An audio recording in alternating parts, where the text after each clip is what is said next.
Welcome to this journey through one of the most disturbing stories the mountains of North Carolina have ever witnessed. This film was made only for amusement and is a work of fiction. Any resemblance to genuine persons, alive or dead, is totally coincidental. The town of Asheville, which is tucked away among the blue peaks of the Blue Ridge Mountains, has always had an odd vibe. Whispers of bygone eras seem to be carried by the mists that descend from the slopes at dawn, and the deep valleys contain mysteries that not even time has been able to completely erase. In 1897, when modernity was still crawling along the dirt roads, and gas lamps timidly illuminated the main streets, something happened in that region that would forever change the residents' perception of what lay hidden in the shadows of the surrounding forests. The city was undergoing a period of change. Progress was slow, bringing with it new buildings, visitors from other regions, and a feeling that the future was finally knocking at the door. However, not all of what comes with progress is light. Sometimes modernity only illuminates better what has always been there, waiting in the darkness.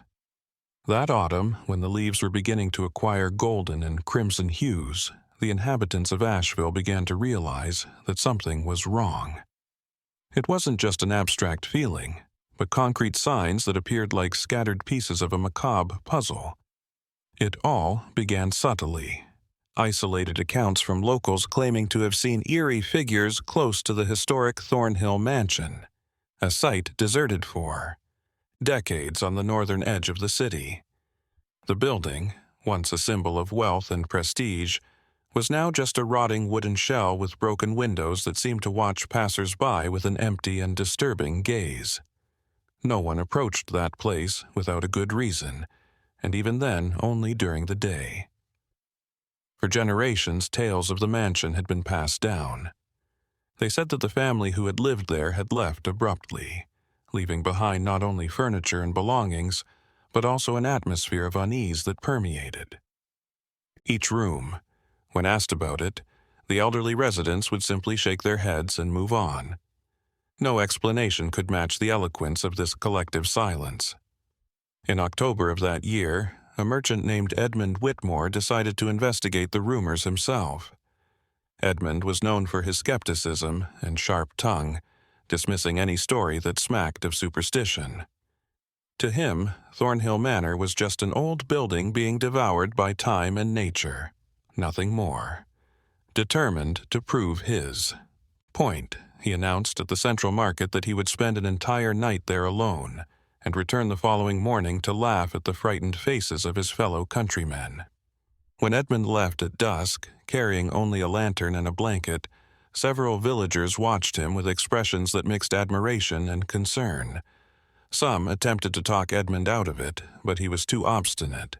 The last image they had of him was his silhouette disappearing down the path leading to the abandoned property, while the shadows of the forest seemed to slowly engulf him. Asheville was shrouded in a thick fog the next morning. Edmund never came back. When his absence started to cause acquaintances great concern at noon, a group of men banded together to visit the mansion. The public would never fully know what they discovered inside, but the pale faces and shaking hands of those who took part in the search conveyed a message that words could not. Edmund was discovered in the mansion's main room, seated in an old chair, his eyes fixed on a non-existent point on the wall. He was still alive, but he did not react to stimuli or calls. He seemed trapped somewhere between consciousness and an inner abyss from which no one could pull him.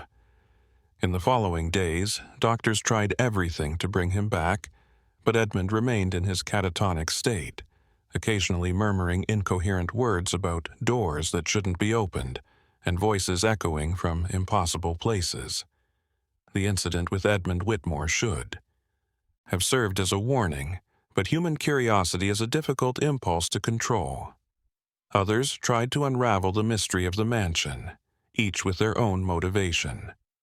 Some sought fame, others wanted to prove their courage, and there were those driven by an inexplicable need to understand what had really happened in that place. After Edmund emerged, everyone who went inside Thornhill Manor changed in some way. Their dejected expressions spoke volumes about what they had gone through inside, even though none of them could express it clearly. Local.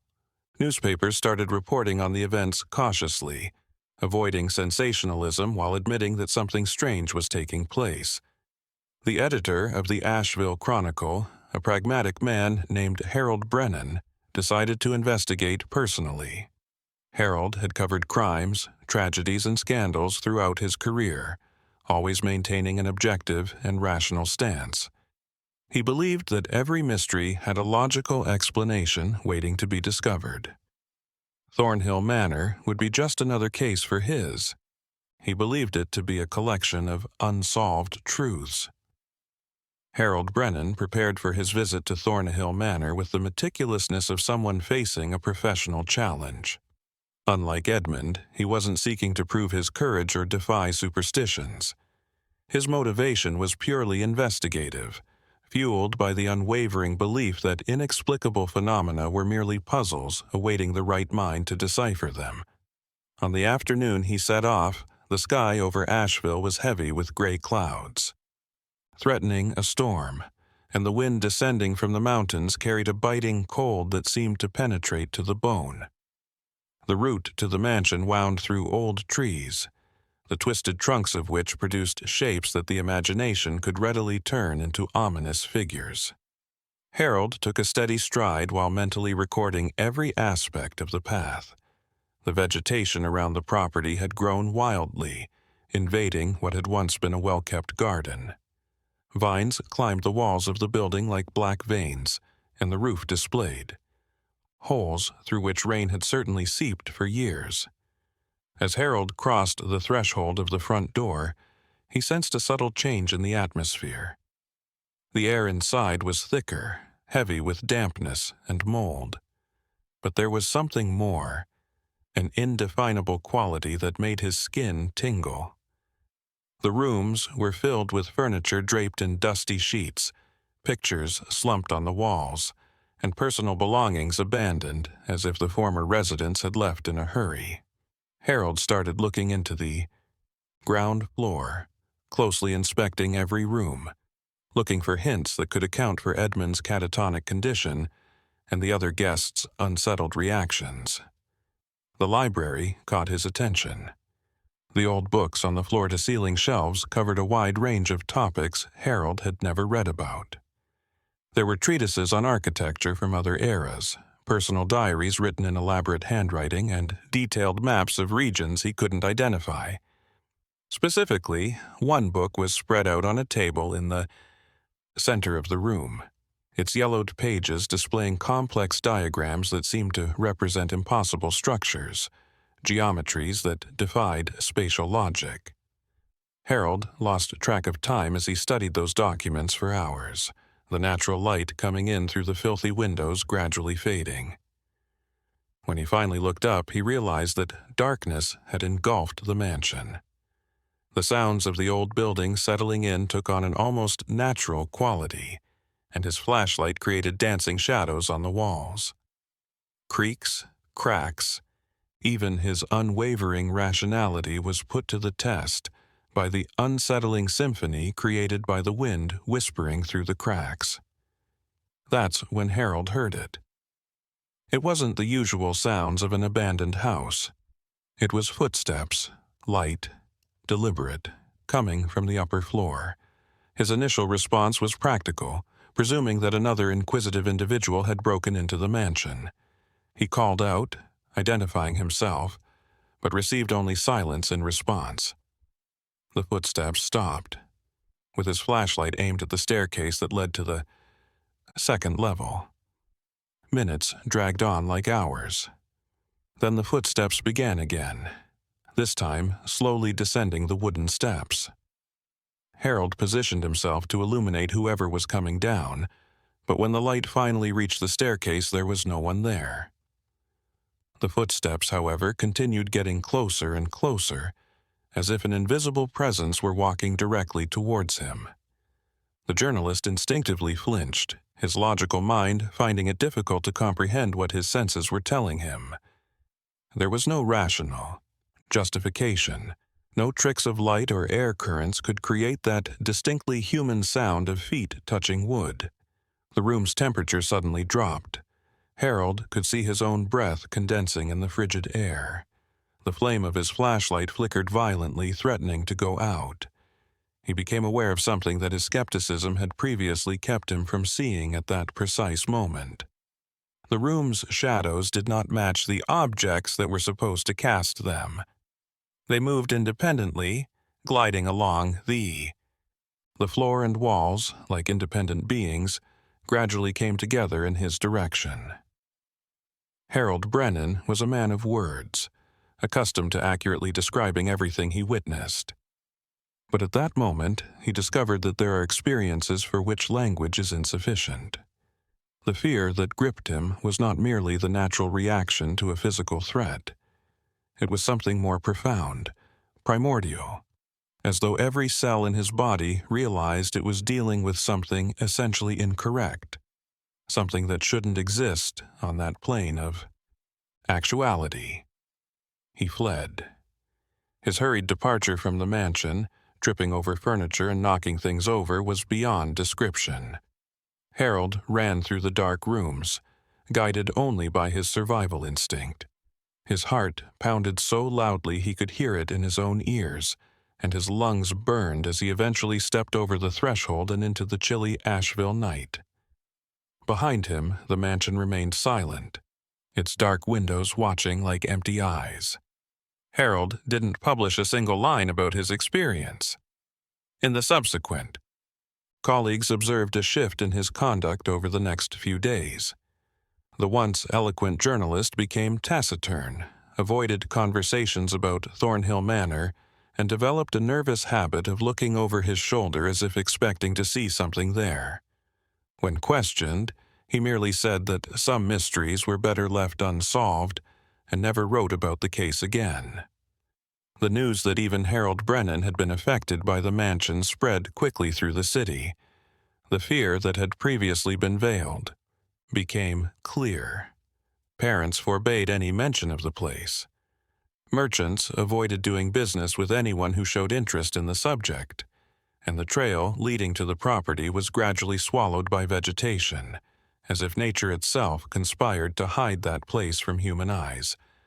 But unsolved mysteries have a way of attracting attention, no matter how much you try to suppress them. The weeks that followed brought an unsettling quiet to Asheville. Although it was no longer appropriate to discuss Thornhill Manor in polite conversation, everyone knew. That silence did not erase what had happened. In the taverns, when the wine loosened tongues, whispers arose about other places in the mountains that carried the same unsettling atmosphere. Old stories, passed down through generations, spoke of clearings where the sunlight never seemed to fully reach, and of caves whose echoes responded in voices that were not human. Among these accounts, one name began to appear with increasing frequency. Living in the most isolated areas of the county, Silas Corian was a lonely man who had built his reputation as someone who understood aspects of the region that others preferred to ignore. For someone with his reclusive tendencies, Silas hadn't been seen in town in months, but his absence at that specific time seemed to have particular meaning. Some claimed he was privy to information about the mountains that predated the arrival of European settlers.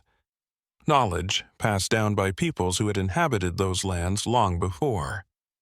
Curiosity about Silas grew, until a small group decided to seek him out.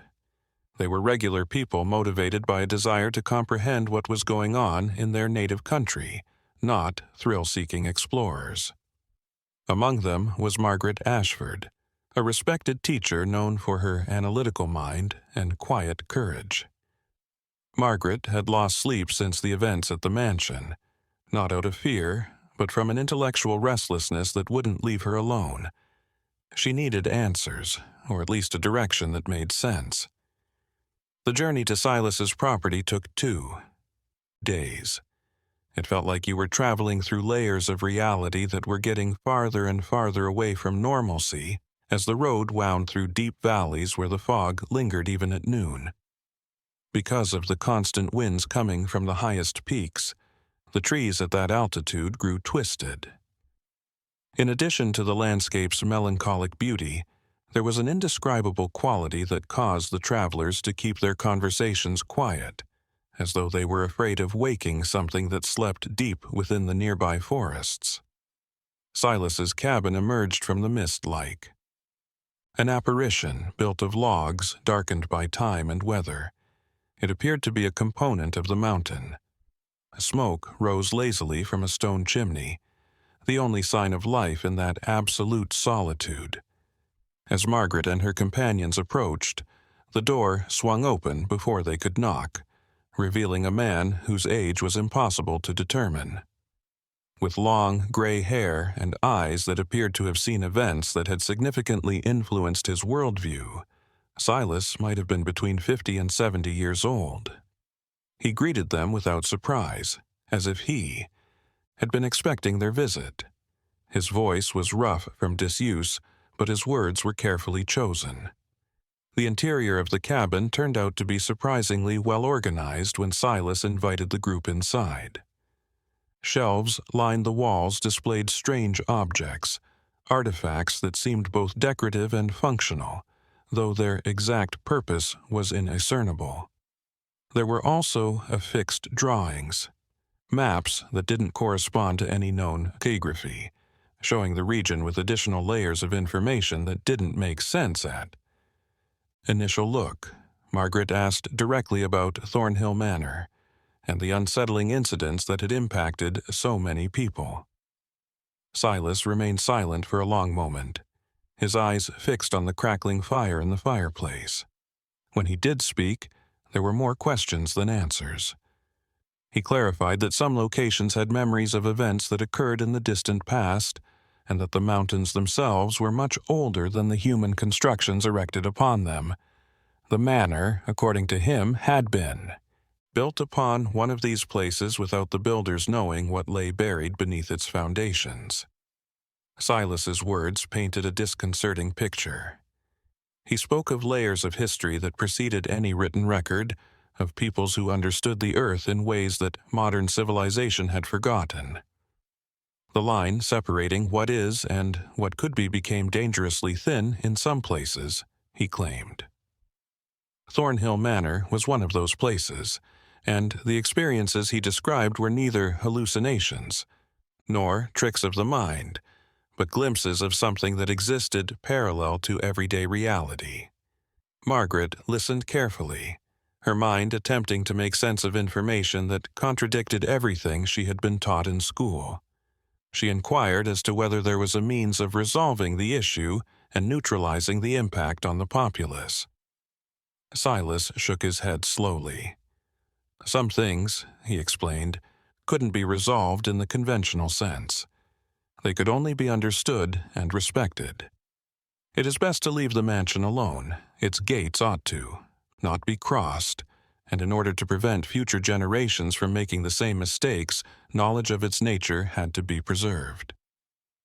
The group spent the night in Silas's cabin, and during those dark hours, he shared more stories. He spoke of other places in the mountains that exhibited similar characteristics, of patterns he had observed over decades of solitary life in the heights. Thornhill Manor was just one part of an invisible web of locations linked by something that went beyond physical geography. One node in that complex web. Understanding one place meant beginning to perceive others, and with that perception came a heavy responsibility. When morning arrived, bringing with it a pale light that barely penetrated the dense fog, the group prepared to leave. Silas accompanied them to the trail, offering one last warning. Human curiosity was natural and even admirable, but there were limits that should not be tested. Some mysteries existed to serve as a reminder to the living that the world was limitless rather than to be solved. More bizarre and intricate than their brains could fully process. With these words, he disappeared back into the mist, leaving the visitors with more questions than when they had arrived. The experience changed Margaret when she returned to Asheville. She hadn't found the clear answers she sought, but something had shifted in her perspective. The professor started doing independent research, searching through old archives and libraries for historical allusions that might clarify what Silas had said.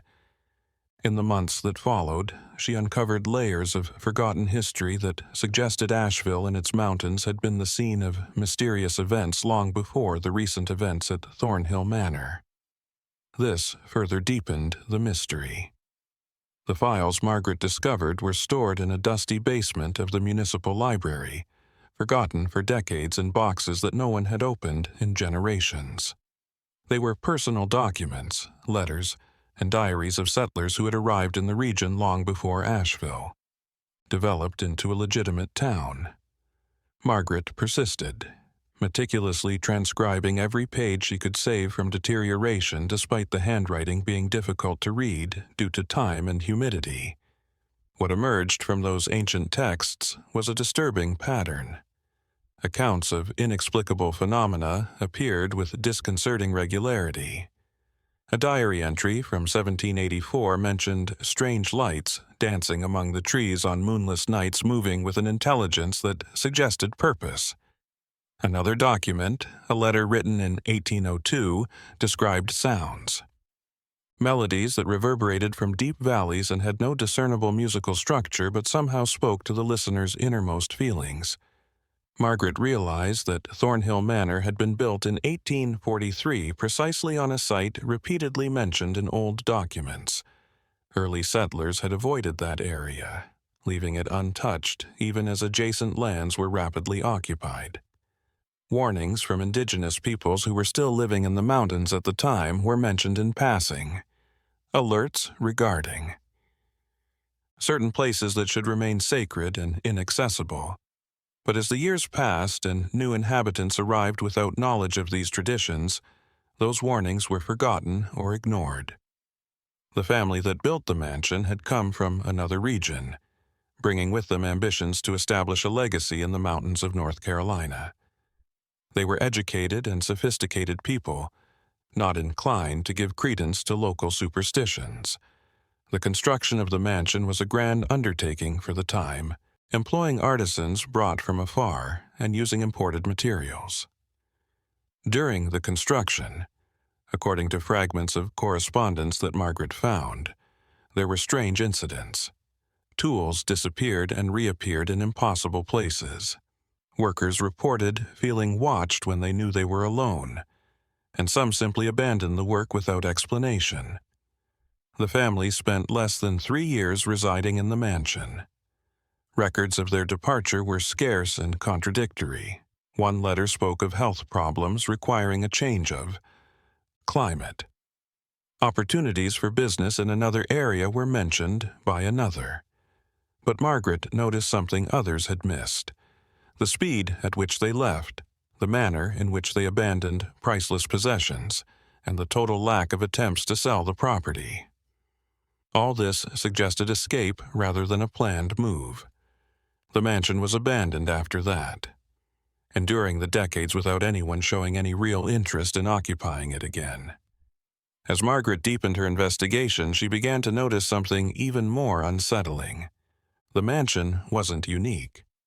There were other locations in the region, also built on areas that old documents mentioned with caution or fear.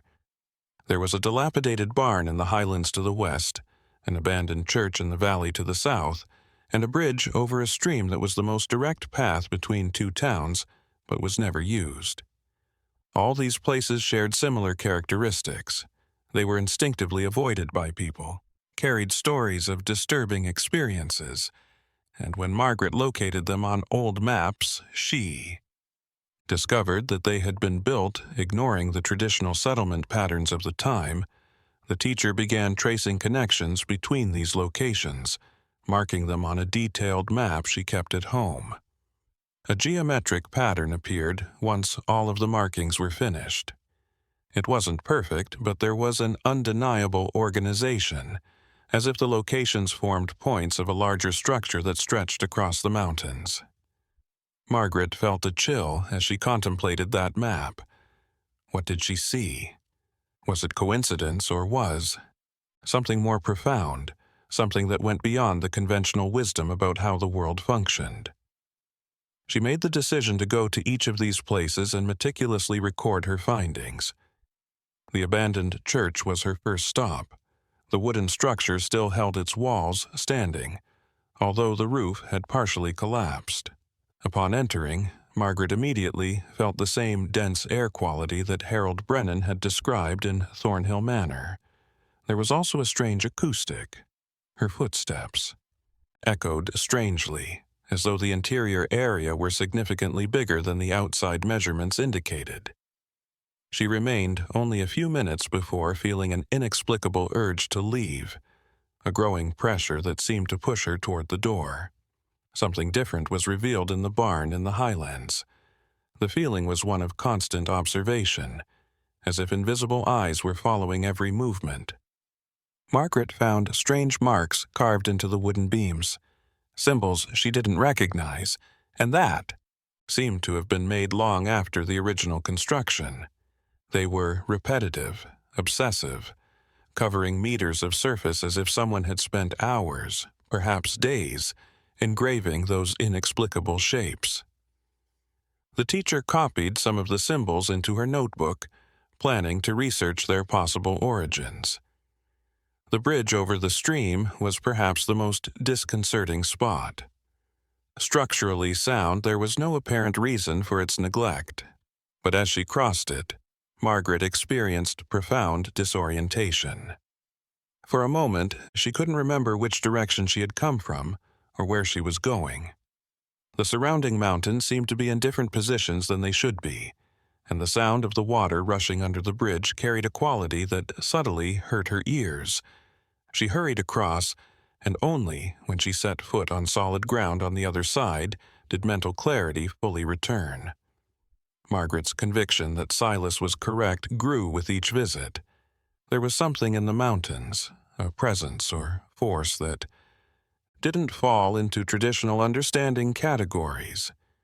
It wasn't necessarily malevolent, at least not in the sense that term usually carries, but it was fundamentally strange, incompatible with everyday reality, in a way that caused profound disturbances in anyone who got too close.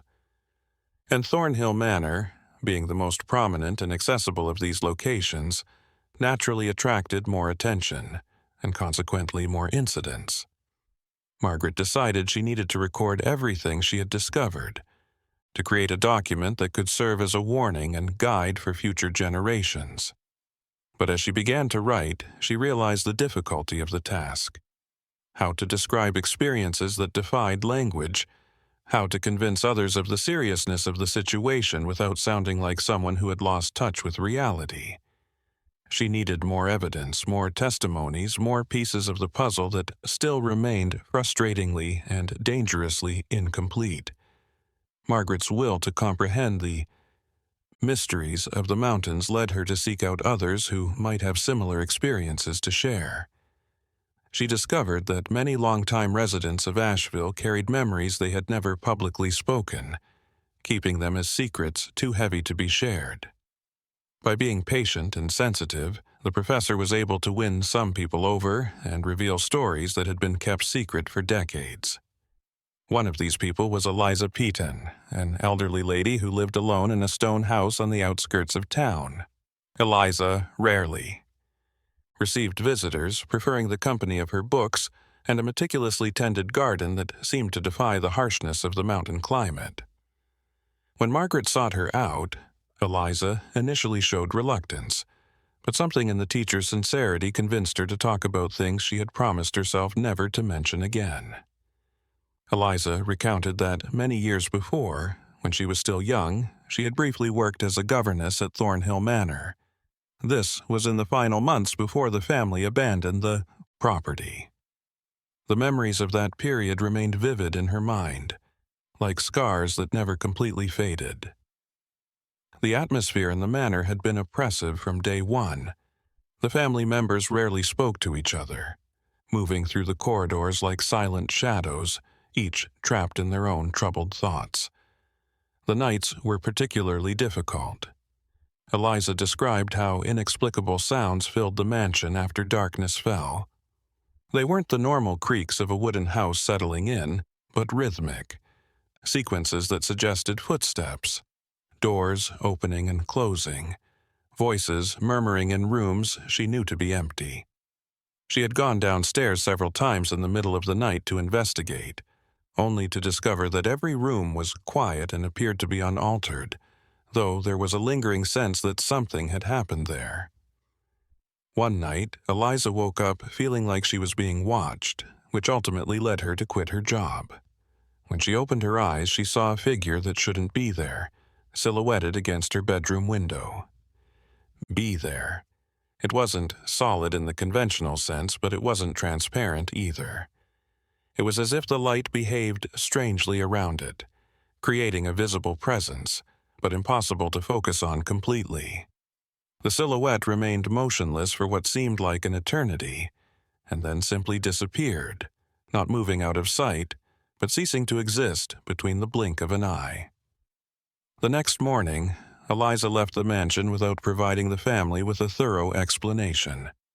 She never came back, and in the years that followed, carefully avoided any conversation about that place, but the memories remained, and with them an understanding that there were aspects of reality that formal education and everyday rationality could not explain. Telling Margaret this brought unexpected relief, as if finally sharing that burden allowed her to breathe more easily after so long. Margaret thanked Eliza for being brave enough to tell her story and carried on looking for other voices. Each account added new layers to the mystery. A merchant spoke of deliveries he made to remote farms and how certain routes seemed longer than they should be, with familiar landmarks appearing in sequences that defied geography. A seamstress mentioned clients who had ordered clothes for events that never happened, talking about invitations to celebrations at properties that, upon investigation, did not exist in the locations described. A pattern emerged from these fragmented accounts. The mountains surrounding Asheville seemed to harbor pockets where the normal rules of reality became flexible. These were subtle distortions rather than dramatic ruptures that were only apparent to those who were paying close enough attention. And the more Margaret investigated, the more she realized that these anomalies had existed long before the construction of Thornhill Manor, suggesting that the property was a symptom, not a cause of something much older and deeper. This time, the professor went back to Silas's mountain cabin by himself. The journey had been more difficult without company, but she felt that some discussions had to take place in private. Silas greeted her as if he had been expecting her return, preparing tea while she gathered her thoughts.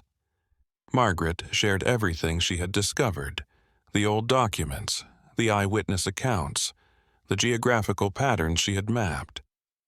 She asked if he knew the origin of it all, if there was an explanation that could make sense of all that accumulated strangeness. Silas listened silently, his eyes seemingly reflecting the firelight, almost hypnotic. When Margaret finished, he remained quiet for a long moment before speaking. What he shared were not definitive answers, but perspectives she had never considered. He discussed how there were areas where several possibilities overlapped, creating spaces of ambiguity where the unlikely became possible, and how reality wasn't as solid as people thought.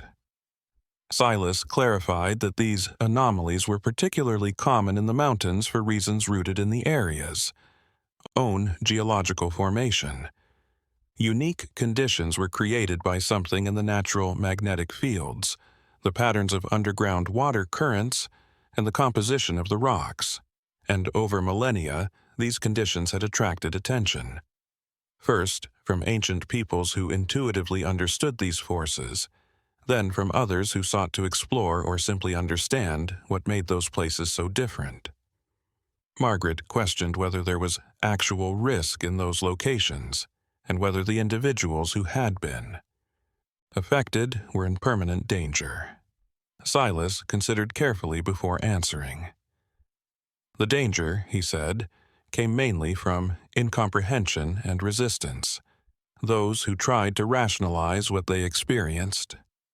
Forcing conventional explanations onto fundamentally unconventional experiences suffered the most. Those who were able to accept the strangeness without attempting to control or deny it tended to get better, but they would always bear the mark of having seen something outside the bounds of the normal. The conversation stretched into the night, and Margaret felt as if she were learning a new way of seeing the world.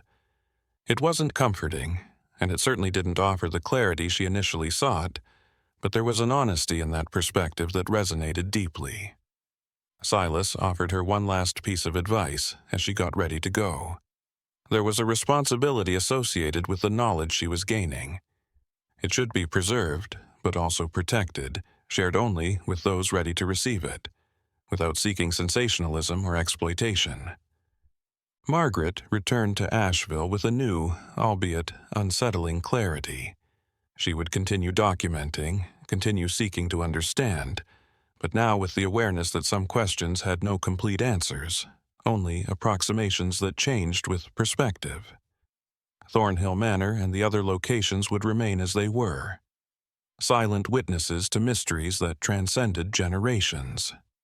And perhaps, she thought, that was exactly how it should be. Not everything needed to be explained to be real, nor did everything that was real need to be fully comprehended. Asheville underwent minor changes in the months that followed. Thornhill Manor, though still avoided by most, ceased to be the focus of active fear and became part of the town's landscape, a shadowy presence that everyone recognized but few mentioned directly. Margaret had shared her findings with a select circle of people, individuals who demonstrated the ability to process disconcerting information without falling into panic or defensive skepticism. This small group formed something between a study, society, and a support network for those who had experienced unexplained phenomena. Among the new members of this circle was Thomas Hrick, a man who had arrived in Asheville years earlier from a coastal town. Thomas worked as a carpenter, but his true passion was amateur astronomy. He spent clear nights observing the skies through a telescope he had built himself, mapping stars and noting patterns that only he seemed to perceive. His presence in the group provided an unanticipated viewpoint.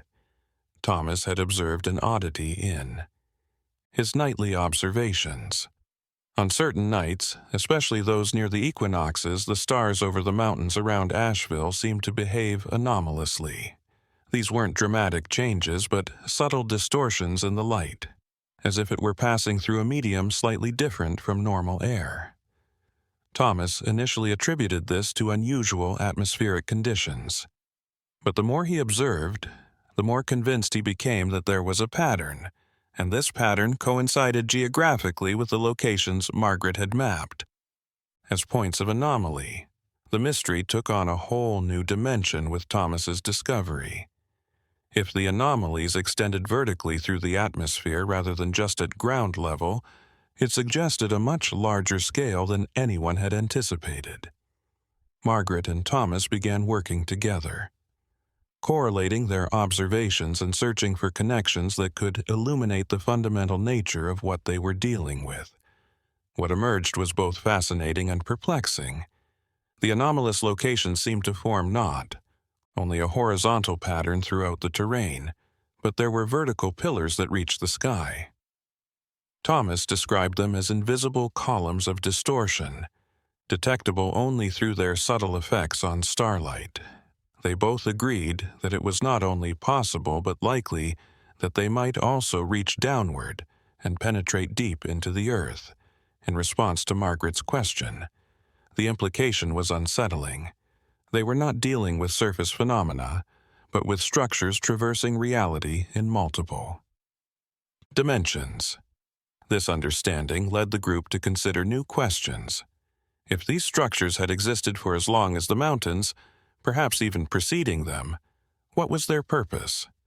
Were they natural in the sense of being spontaneous formations of physical laws under specific conditions? Or was there intentionality behind them, suggesting origins that further challenged understanding? These questions did not have easy answers, and the group learned to live with the ambiguity, focusing on what they could observe and document, instead of speculating beyond the available data. The merchant who had been the first to stay the night at Thornhill Manor, Edmund Whitmore, started to feel better. His catatonic state had persisted for months, but gradually, almost imperceptibly, he began to respond to external stimuli.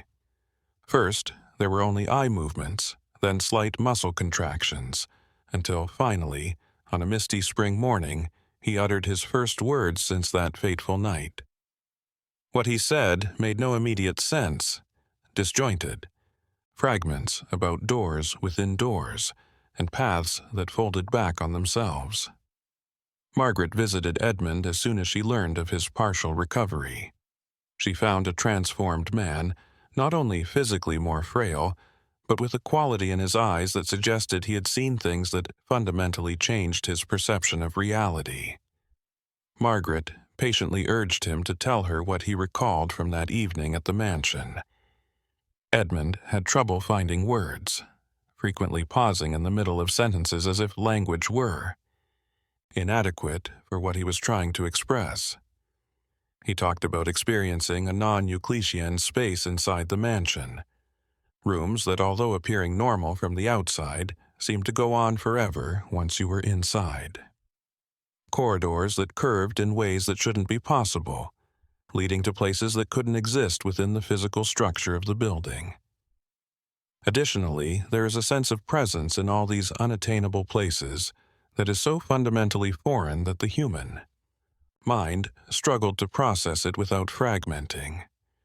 Edmund also mentioned seeing things, or rather perceiving shapes that his vision couldn't fully focus on. They were as if they existed at angles that human eyes weren't developed to process, creating a cognitive strain that eventually overwhelmed him, leading to the collapse that left him incapacitated for so long. He had tried to resist, tried to maintain his rationality in the face of the impossible, but this only prolonged the confrontation until his mind simply shut down as a self-preservation mechanism. Margaret and the group's theories were empirically supported by Edmund's testimony. The anomalous locations showed truly altered physical properties rather than just being strange in an atmospheric or psychological sense. In these locations, the very geometry of space behaved differently, adhering to rules that defied common sense. This explained why the affected people had so much difficulty describing their experiences. It was not a lack of eloquence, but the fundamental inadequacy of human language to describe phenomena that violated basic assumptions about how space and matter should function. With this new understanding, Margaret decided to revise her documentation, incorporating Edmund's perspectives and Thomas's astronomical observations. The resulting image was remarkably intricate. In addition to a local mystery, the mountains surrounding Asheville may provide a window into facets of reality that science has yet to uncover, or that, perhaps, could never be fully explained within existing paradigms. It was humbling and frightening, but also profoundly fascinating.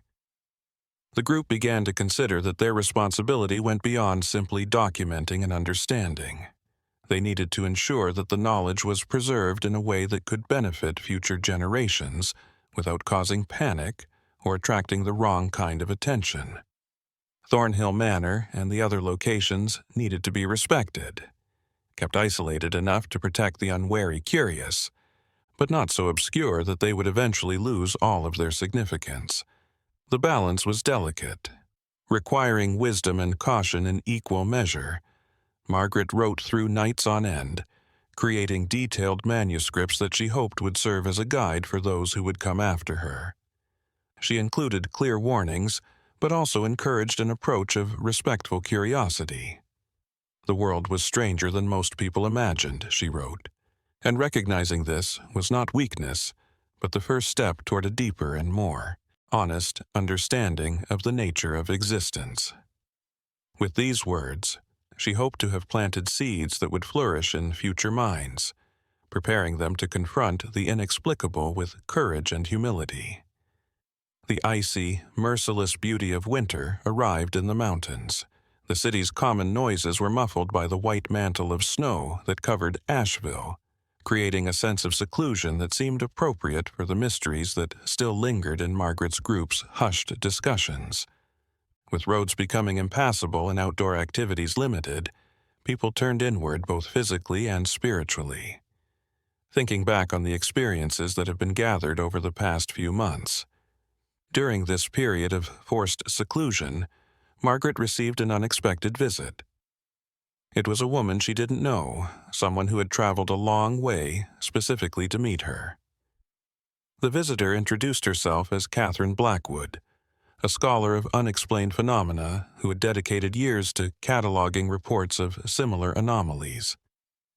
In different regions of the country, Catherine had heard rumors about the events in Asheville and, driven by genuine interest, decided to investigate personally during the winter months.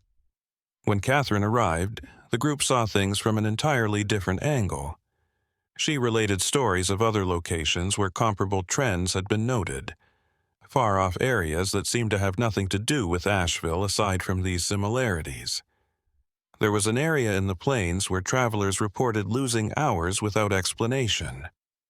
A valley where vegetation grew in spirals that defied natural biological patterns.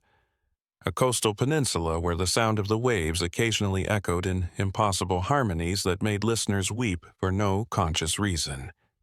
What fascinated Margaret was that each of these places had developed its own legends and traditions around the anomalies.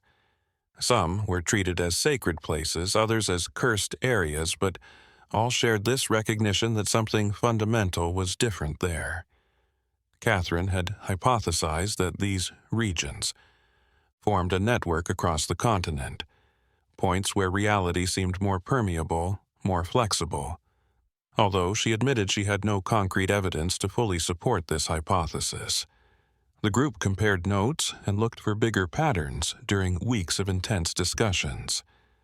Thomas shared his astronomical observations, pointing out that although he had never visited those locations, some of the regions Catherine had described matched areas where he had also seen starlight distortions. The coincidence was too perplexing to ignore, suggesting that whatever phenomenon was responsible for the anomalies operated on a continental, perhaps even global scale. Catherine also brought with her records of previous attempts to study these phenomena. There had been people in the past, scholars and curious individuals from various eras who had noticed the patterns and tried to decipher them. Most had abandoned their efforts, frustrated by a lack of adequate methods or overwhelmed by the magnitude of the mystery. Some had left behind fragmented manuscripts, incomplete theories that Catherine had collected over years of research. These documents formed a kind of hidden history, a tradition of investigation that ran parallel to conventional knowledge, rarely acknowledged but persistent through the generations. One night, as the snow fell silently outside and the fire crackled in Margaret's fireplace, Catherine recounted an encounter she'd had years before. She had encountered an elderly man who professed to have devoted his entire life to understanding anomalous places. He had developed a theory that Catherine initially considered absurd, but which over time began to make disturbing sense. The man believed that these places were neither accidents nor natural phenomena, in the common sense, but markers, signs left by something or someone with purposes that transcended human comprehension. The theory suggested that the anomalies were like beacons transmitting information at frequencies that ordinary human perception couldn't directly pick up, but which had quantifiable and subtle effects on reality. The purpose of these transmissions remained unknown, and perhaps was inherently incomprehensible to minds that evolved in completely different contexts.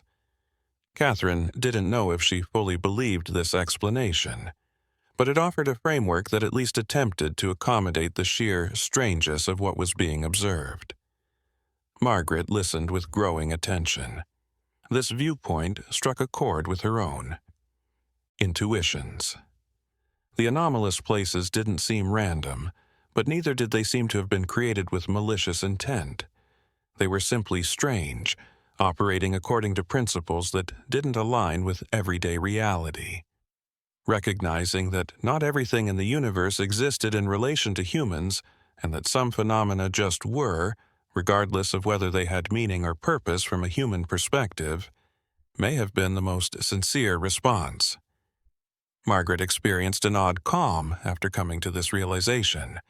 For several months, she had struggled to find definitive explanations, pushing against the limits of her understanding in the hope of achieving total clarity. However, after speaking with Catherine and considering everything she had discovered, she started to acknowledge that some questions might never be resolved, but this did not lessen the significance of the inquiry. It merely recontextualized it as a continuous journey of discovery rather than a search for final conclusions. Winter eventually gave way to spring, and with the changing season came a sense of renewal. Catherine prepared to leave, continuing her journey to document other anomalous areas. Before leaving, she left copies of her records with Margaret, trusting that the professor would continue the work of cataloging and understanding. The two women had bonded over a common goal, seeing in one another the same humility and curiosity required to face the truly inexplicable. After Catherine's departure, Margaret felt simultaneously energized and melancholic. The visit had broadened her perspective enormously, but it had also underscored the vastness of what remained unknown. With the new knowledge she had gained, she went back to her manuscripts and expanded and revised them. The document she was creating was no longer just about Asheville and its mountains, but about a much larger phenomenon, of which Thornhill Manor was merely a local manifestation. Thomas continued his nightly observations, now with a renewed understanding of what to look for. Edmund, still weak but progressively. As he recovered, he started to share his own viewpoints, sharing knowledge from someone who had personally encountered the unthinkable and persevered to deal with it. The group had transformed into something more than a study society.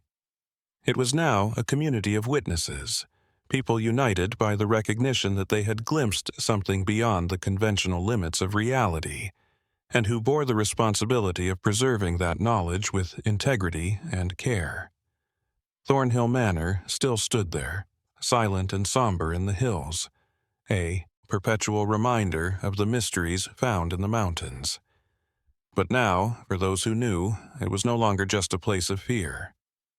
Additionally, it served as a gateway to comprehension, where the lines separating the known from the unknown were blurred, providing windows into a world that was more bizarre and complicated than anyone could reasonably comprehend. And this, Margaret had learned, was perhaps the most important lesson of all.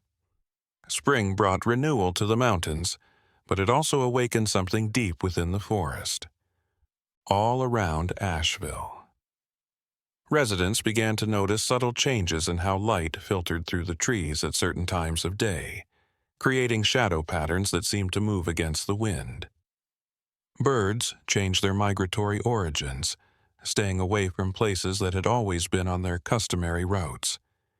Even the streams seemed to murmur differently, their waters singing melodies that no one could explain, but that everyone felt somewhere deep and primal. Margaret was fascinated by these changes, but she was also apprehension. Was the phenomenon changing, becoming something different, or was it cyclical, getting stronger at specific times of the year? She had no answers, only observations that she methodically accumulated in her notebooks, building an archive that she hoped might eventually reveal broader patterns. The group met weekly, each member contributing their own insights into the transformations they witnessed. In his nightly observations, Thomas had noticed something very interesting. The flaws in. Previously faint and sporadic, starlight was now more noticeable and frequent. It was as if the invisible pillars he had theorized were becoming more active, pulsating with an energy that affected not only light, but possibly other forces he didn't yet know how to measure. He began experimenting with different instruments, trying to capture aspects of the phenomena that human senses couldn't directly detect. Meanwhile, Edmund continued his slow but steady recovery.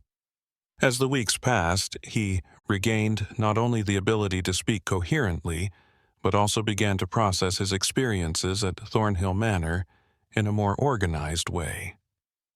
What emerged from his reflections was unsettling in its simplicity. Edmund described the feeling that the manor was not so much a place as an interface, a point of contact between different modes of existence. It was more than just walking through a physical door to enter the manor. It was stepping over a threshold that divided realities and operated under radically different rules. This description resonated deeply with Margaret. It explained why the affected people had so much difficulty articulating their experiences. They weren't just experiencing eerie atmospheres or strange sights. They were experiencing a completely different way of being, even if only for brief moments. They found it difficult to make sense of this in light of everything else they understood about how the world functioned. It was like trying to describe colors to someone who has never had sight or explain music to someone who is devoid of sound. The group began to discuss whether they should attempt another exploration of the mansion, this time prepared with the knowledge accumulated over the months. Would it be feasible to gain some control or comprehension while entering that anomalous space? Edmund strongly cautioned against the idea, reminding them that mental preparation offered no real protection against something operating on levels beyond conscious cognition. Thomas proposed that maybe an observation from a distance would be more prudent, using instruments to measure what they could without risking direct contact. Margaret was torn. Part of her desperately wanted to understand more deeply, to push the boundaries of knowledge even further. But another part, the voice of caution that had grown through months of investigation, reminded her that some limits existed for good reasons. Recognizing when you were up against something you couldn't safely handle wasn't cowardly. It was wisdom, the kind that resulted from genuinely appreciating the size of the unknown. They decided to stay away from the mansion and concentrate on documentation and observation rather than in-person investigation. However, it appeared that the universe had other ideas. One afternoon, as Margaret walked through the streets of Asheville, she encountered someone she hadn't seen in months. It was Silas, the mountain hermit, and his presence in the city was so unusual that it immediately signaled that something important had happened. Silas gently pulled her into a quiet alley, his eyes carrying an urgency she had never seen before. He spoke quickly, his words carefully chosen, but laden with concern. Something was shifting in the mountains, something beyond the normal cyclical patterns.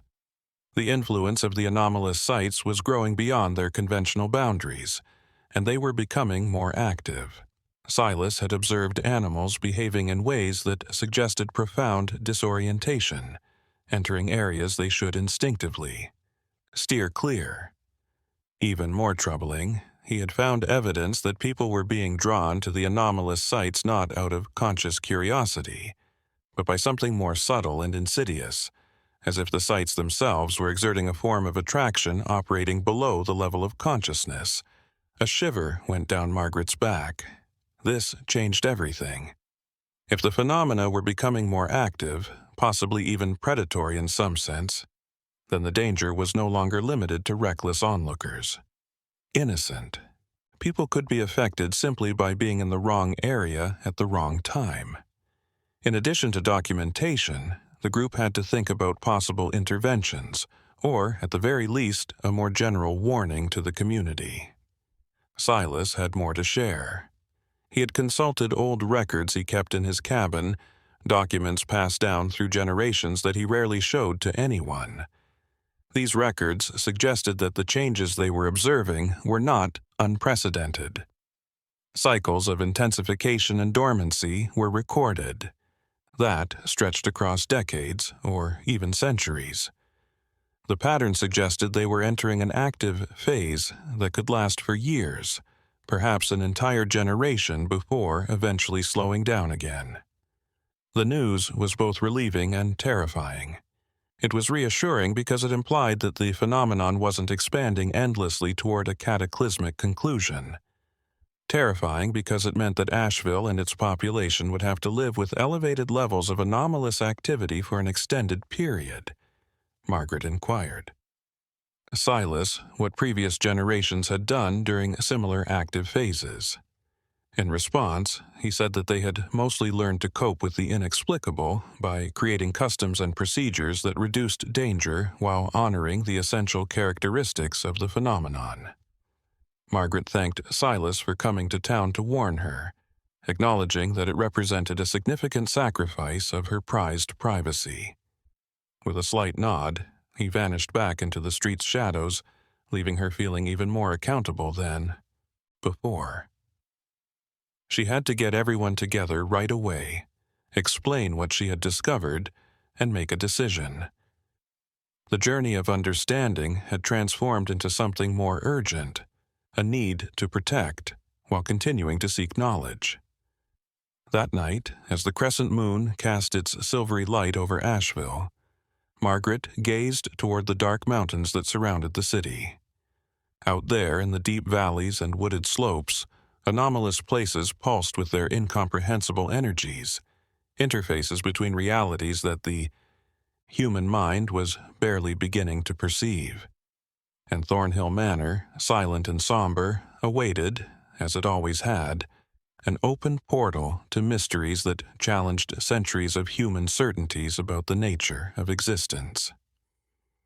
The emergency meeting of the group was held in Margaret's living room, where the chill of Silas's revelations contrasted with the warmth of the fireplace.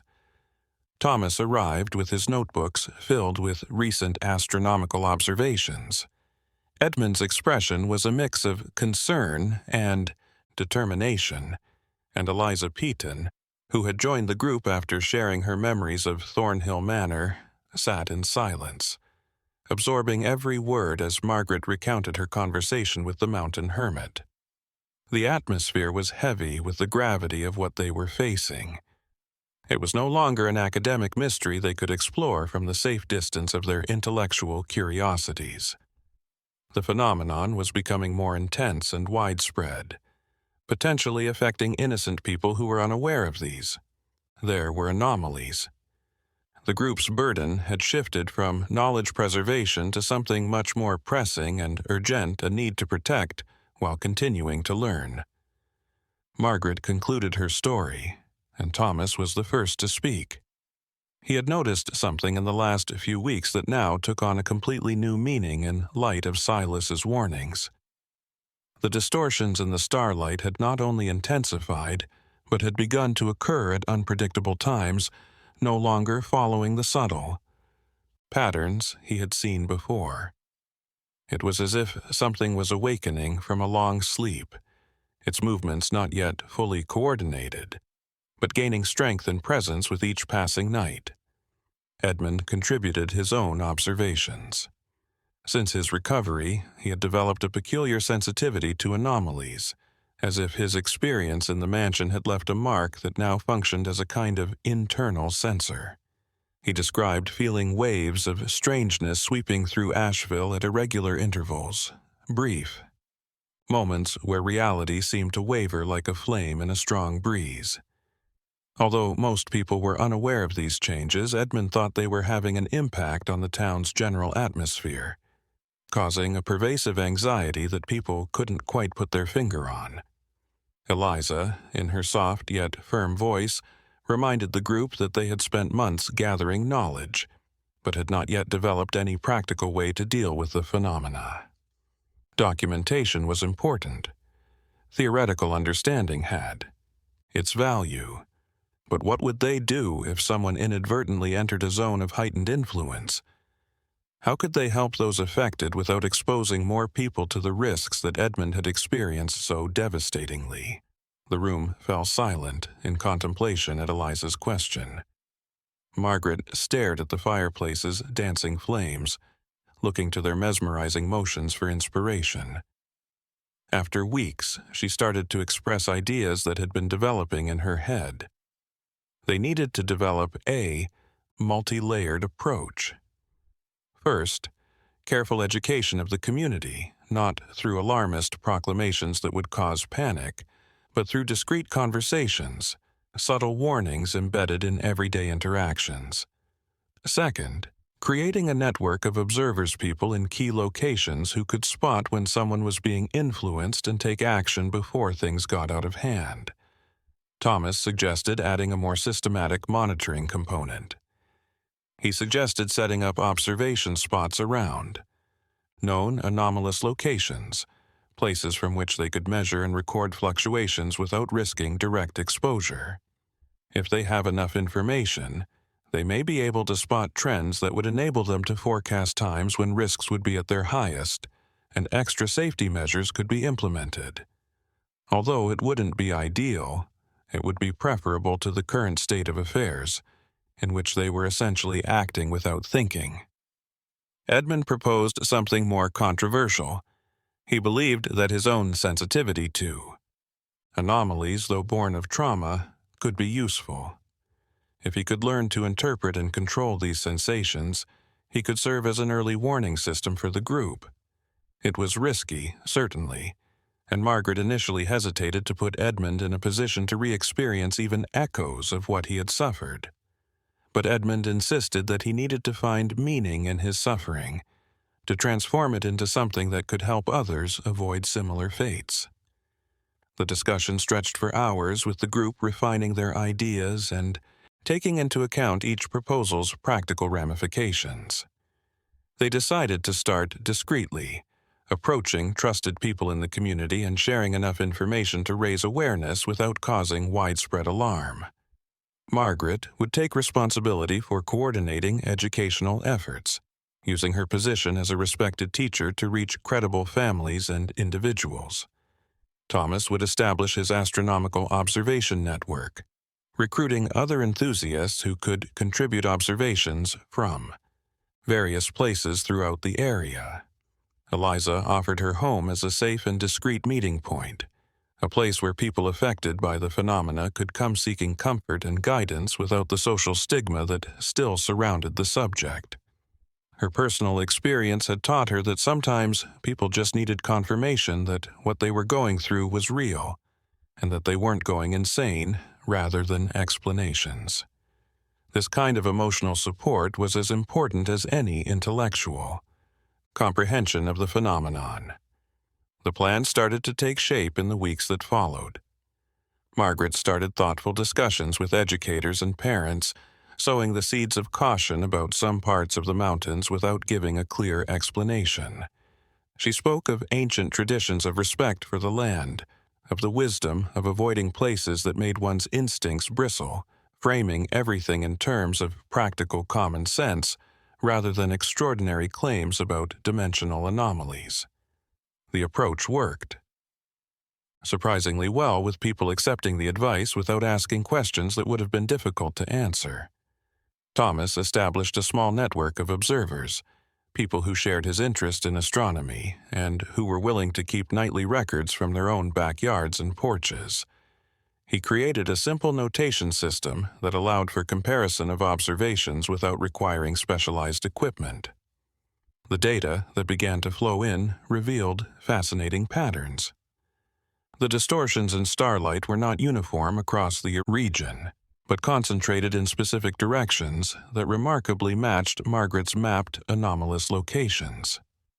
Edmund began his own process of inner exploration, meditating on his newfound sensitivities and attempting to develop a vocabulary to describe what he perceived. It was arduous and often frustrating work, like trying to explain a sense that others did not possess. But gradually he began to distinguish nuances in the waves of strangeness he felt, differentiating between minor variations that were merely interesting and intensities that indicated possible peril. When he detected the latter, he alerted the group immediately, allowing them to take additional precautions. Eliza turned her house into a secret haven. People started showing up, usually at night, in an attempt to discuss experiences they were afraid to discuss in other settings. Offering warm tea and the reassuring presence of someone who truly understood, she listened with boundless patience. Some stories were more intense than others, but all shared this central element of confronting something that defied rational explanation. Eliza kept careful records of these conversations, creating an archive of human experiences that complemented Thomas and Margaret's more technical observations. As the months went by, the group began to notice something unexpected. Their network was working, not in the sense of solving or eliminating the phenomena, but in creating a support structure that allowed the community to live with the unexplainable in a more healthful manner. People were no longer isolated in their disturbing experiences, no longer feeling alone or questioning their own sanity. There was now an informal network of understanding and mutual support that made the weight of the mystery more bearable when distributed among many shoulders. Margaret thought about this change a lot. They had begun with the hope of completely unraveling the mystery, of finding definitive explanations that would fit everything into comprehensible categories. But what they had discovered was something more valuable, though less intellectually satisfying. They had developed resilience in the face of the incomprehensible, learned to live with ambiguity, and discovered meaning in the ongoing process of seeking and supporting one another rather than in definitive answers. Though most people continued to avoid Thornhill Manor, those who were aware of its true nature now had a different perspective. It was not merely a haunted house in the folkloric sense, but a marker of something far deeper and older, and this understanding paradoxically made it less terrifying. A cautious respect for the known but not understood, a subtle but crucial distinction, had taken the place of the fear of the complete unknown. The group continued its regular meetings, now less focused on discovering answers and more on sharing experiences and refining their community support strategies. They had become guardians of a peculiar kind of knowledge, not the knowledge of facts and explanations, but the knowledge of how to live mindfully when there is mystery. It was a different form of wisdom, perhaps older and more human than the scientific knowledge they had initially sought. Years passed over Asheville like the mists descending from the mountains each dawn, silent but inevitable. Thornhill Manor remained standing, its walls darkened by time, witnessing the passing of the seasons as the surrounding town grew and transformed. Margaret aged gracefully, her hair taking on silvery strands that shimmered in the sunlight. Her notebooks multiplying on shelves.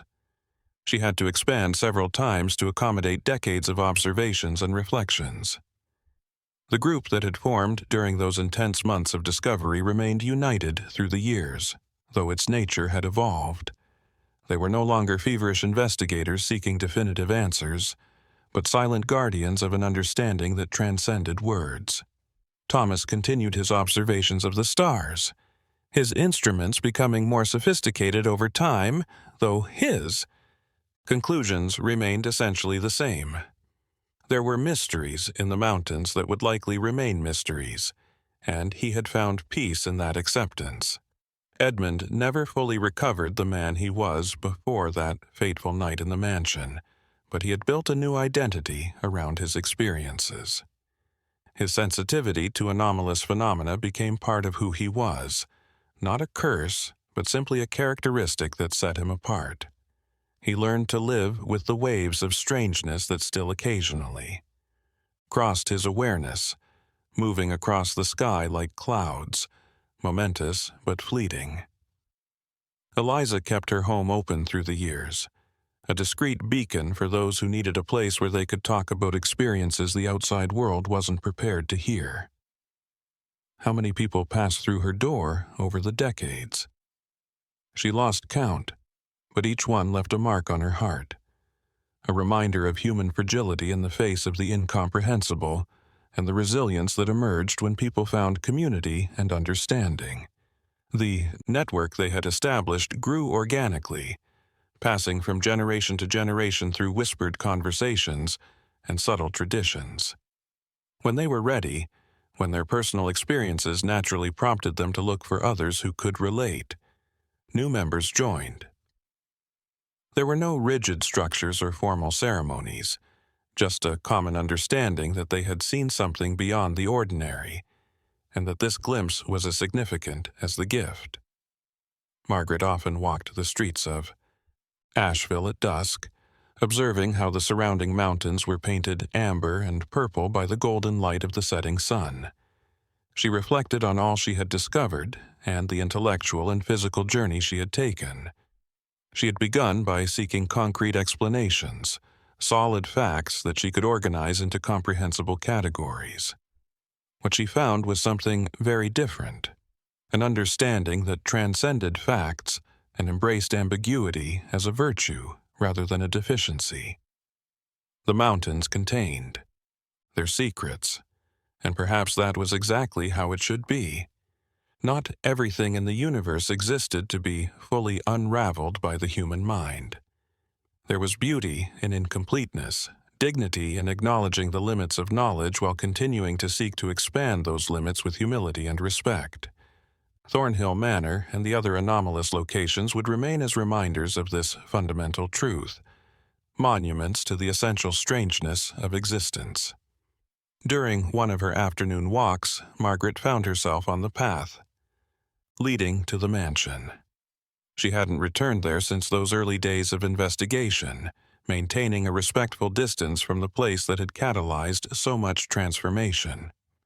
Now, however, with decades of life and experience bearing down on her, she felt a different kind of curiosity, one that was gentler and less urgent, not the need to conquer or explain, but just to witness again, to acknowledge the existence of that which would always remain beyond full comprehension. She walked, slowly, along the path, observing how the vegetation had become more untamed over time. The mansion emerged from the forest as it always had, its empty windows observing without judgment.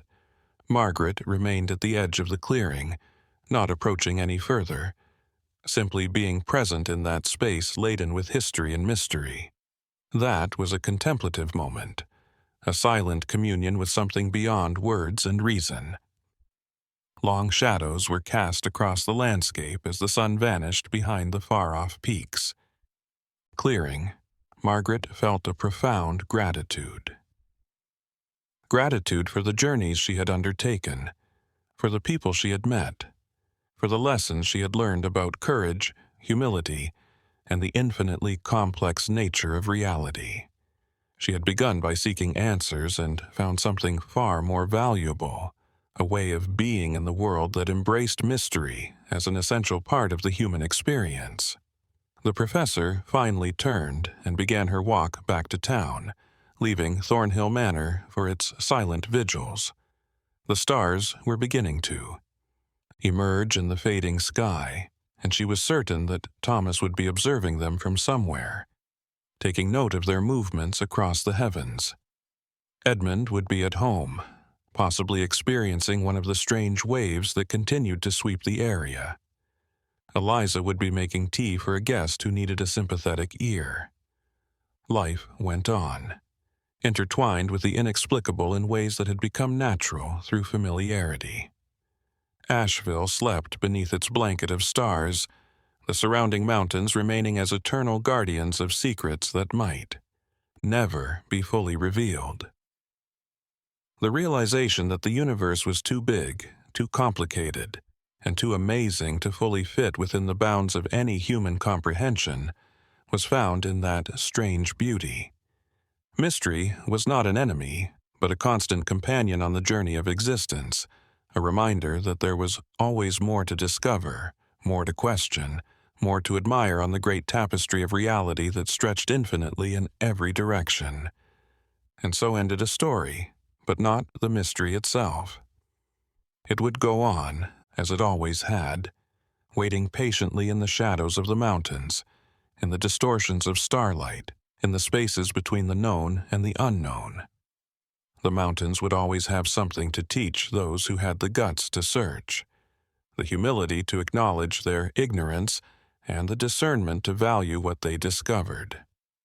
Not answers, perhaps, but something even more valuable.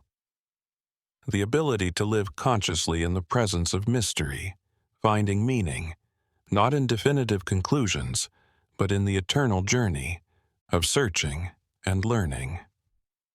If you liked this exploration of Asheville's dark mysteries, please subscribe to the channel and leave a like for more tales that delve into the unexplainable and unsettling. Until the next tale,